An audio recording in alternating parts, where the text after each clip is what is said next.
আসসালামু আলাইকুম। ডক্টর মোহাম্মদ ইউনূসের বিরুদ্ধে শেখ হাসিনার মিথ্যাচার একটি ফোন কল ভাইরাল হয়েছে, যেই ফোন কলটি আপনাদেরকে আমি এখনই শোনাবো।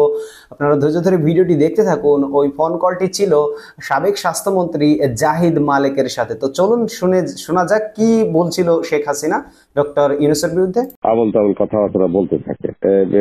আবার আপনার কাছে চিঠিও দিচ্ছে দেখলাম, আর খোলা চিঠি আর কি। এটা খারাপ আর কি, একটা আর কি। না, খুব উপদেশটা বানাও দিন আমি এক নজর পরে ফেলাই দিচ্ছি।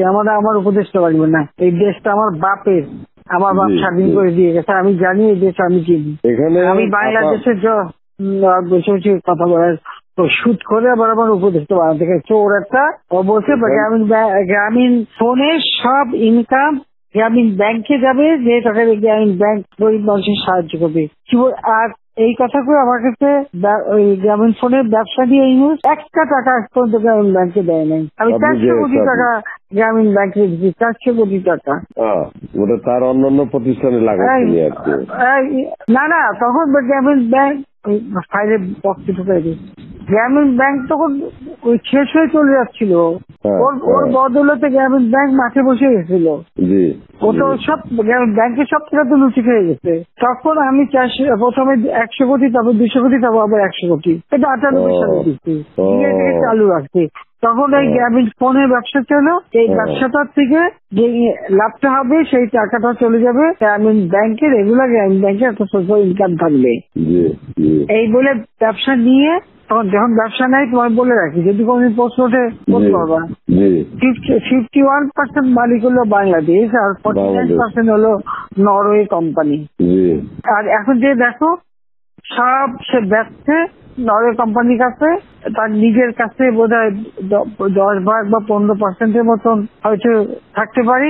সমস্ত সে বেঁচে খেয়েছে, আর একটা টাকা কোনদিন গ্রামীণ ব্যাংকে এখান থেকে দেয় নাই। আর আমরা সবচেয়ে বেশি ফ্যাসিলিটি তাকে দিচ্ছিলাম। রেলওয়ে, ফাইবার অপটিক ব্যবহার থেকে শুরু করে সবকিছুতে তাকে এক্সট্রা সুযোগ দেওয়া হয়েছিল। ওইভাবেই তো গ্রামীণ ফোনটা তো অন্যদের থেকে সে সবচেয়ে বেশি সুবিধা পাইছে। চোর একটা রক্ত চুষে খাইছে সব। আমি বলছি যে রক্ত শোষা, গরিবের রক্ত শোষা। যে 30% তার হিসাব করলে 30% সুদ হইতো। সে যা গ্রামীণ মানুষকে যে লোন দিত, তাতে তার যে কম্পাউন্ড ইন্টারেস্ট যদি আপনি ক্যালকুলেশন করেন, 40-47% হয়ে যেত। দেখে এমন হয়, তাহলে আর লোকের আর কি থাকবে, ও তো গরিব আরো বেশি করে হয়ে যাবে। তোমরা তো ইতিহাস যাও না, হিলারি ক্লিন্টনে নিয়ে গেছিল যশোরে, তার হাত দিয়ে গ্রামীণ ব্যাংকে ঋণ দেওয়ালো। এরপর সেই লোকগুলি সাধারণ গরিব লোক, হরিজন গ্রুপ, তারা ওই এলাকায় আর থাকতেই পারে নাই, কারণ ওই ইন্টারেস্ট দিতে তারা ফকির হয়ে নিজের যে বাড়িঘর ভিটা মাটি তাও কেড়ে নিয়ে গেছে। তারপরে তারা ওই এলাকা থেকে হারাই গেছে।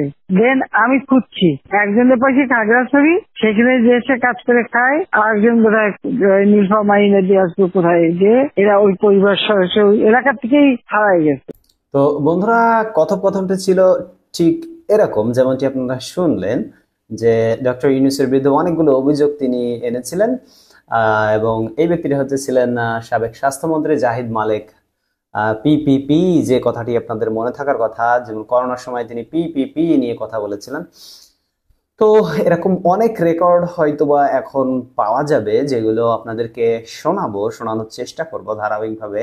তার জন্য কি করতে হবে জানেন, আমাদের চ্যানেলটিকে সাবস্ক্রাইব করে রাখতে হবে এবং বেল বাটনে টিক দিয়ে রাখবেন, যাতে নোটিফিকেশন দ্রুত আপনার কাছে পৌঁছে যায় ভিডিও ছাড়ার সাথে সাথে। আর একটি লাইক দিতে ভুলবেন না এই ভিডিওটিতে। ধন্যবাদ, দেখা হবে পরবর্তী ভিডিওতে ইনশাআল্লাহ। আল্লাহ হাফেজ।